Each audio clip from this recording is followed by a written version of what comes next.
and it's 1969, Beloit College, Wisconsin. You're lucky here that you know what Everclear is. You know, Everclear is illegal in 40 states. Fortunately, Illinois is not one. So, Beloit's right, anybody know what, you know where Beloit is, of course. So, Beloit's right on the border of Illinois and Wisconsin. So we used to walk to South Beloit in Illinois to buy our Everclear. And then we had huge bags and mixed the Everclear with Thunderbird wine. It's kind of nasty stuff, and I just finished my 6th glass. It suddenly occurs to me that I should take my clothes off. Clothes bind us. They destroy our naturalness. Humankind was meant to run naked. Freedom is that ability. The Constitution doesn't make us free. Freedom only comes when you take off your clothes. Someone has to be first and set an example. That someone will be me. So I stand in the hallway in front of the open door to my dorm room. I lift one leg to take my boot off, but suddenly the hall shifts underneath me, and I fall. Deciding this is an easier position anyway, I take my boots off, throw them into my room, then the socks. As I pull my shirt off, the buttons ricochet against the floor. T-shirt, pants, underpants, there I am, naked and free in the hall. I'm free, I shout. I'm a human, not like you vegetables. Doors open, faces peer out, doors close quickly again. Somebody laughs. Cowards! I scream at them. Using the wall as a crutch, I pull myself nakedly to an upright position. I've got to make them face the truth rather than sit behind closed doors in their cloth chains. Slowly, I navigate the spinning corridor. Shouting, "Live free or die!" I pound on a door. They'll never open it, the cowards. I'll knock on them all. Let me in, I yell. I want to make you human. The first door I knock on opens. That's not supposed to happen. Don't these guys read? It's the third door that's supposed to open. It's like the third wish in mystery novels or the third try in horror movies. Don't these people have a sense of timing? Being completely unprepared, I fall on the floor of some stranger's room. Mykel, says a young male voice somewhere in the vortex above me. Did you want something? I lay on my stomach on the floor. My cheek presses against the institutional rug. I open my mouth, but I don't speak. Instead, the wine and Everclear rise up from my belly, and a warm, sticky liquid covers the side of my face where it lies against the floor. A pair of hands needs my naked back. Mykel, get up! You gotta get out of here! I'm gonna call security! Get up?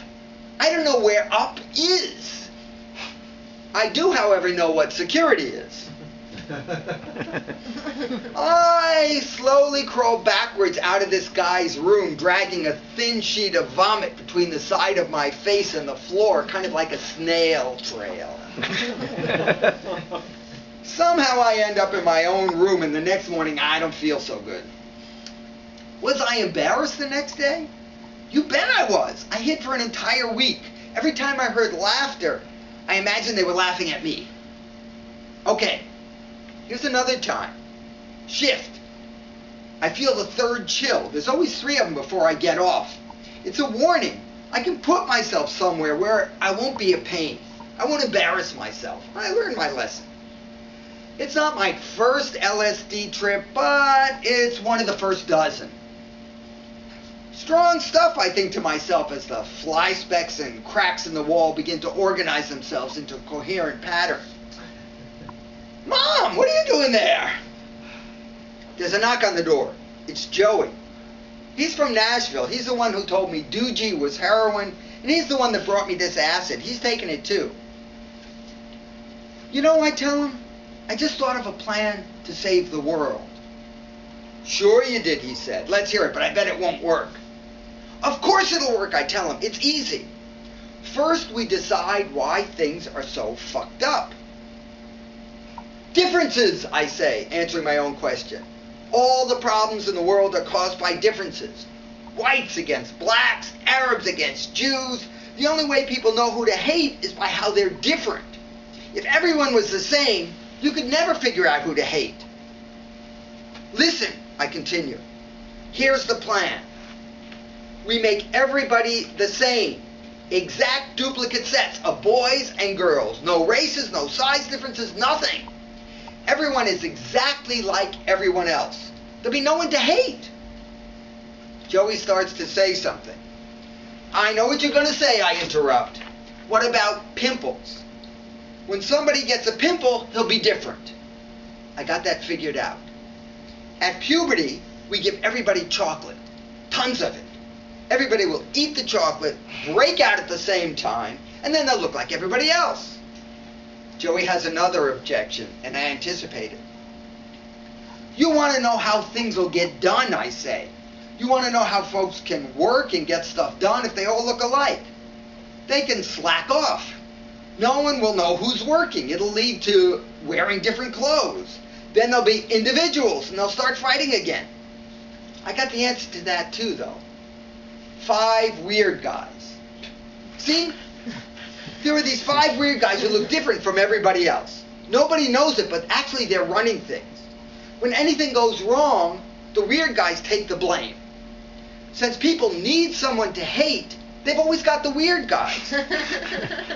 Once a month, the weird guys go on TV and tell everybody all the bad stuff they've done. People hate them instead of hating each other. In order to get out the hatred, everybody has a button in his pocket. The weird guys beg the public not to push the button. They tell them doing so will cause immense pain. They say everyone who pushes their button will give the 5 weird guys a horrible electric shock. At any one time, millions of people will be pissed off and pushing those buttons. Those buttons, of course, don't shock anyone. They're harnessed to huge turbines, and the massive thumb energy drives the turbines and provides power for the entire world. No more fossil fuel, no more radiation, just hate turned into pure, useful energy. I reach for the telephone. What are you doing? Asked Joey. I want to call the president. I tell him I've just solved the world's problems. He should know about it. Joey puts his finger on the phone.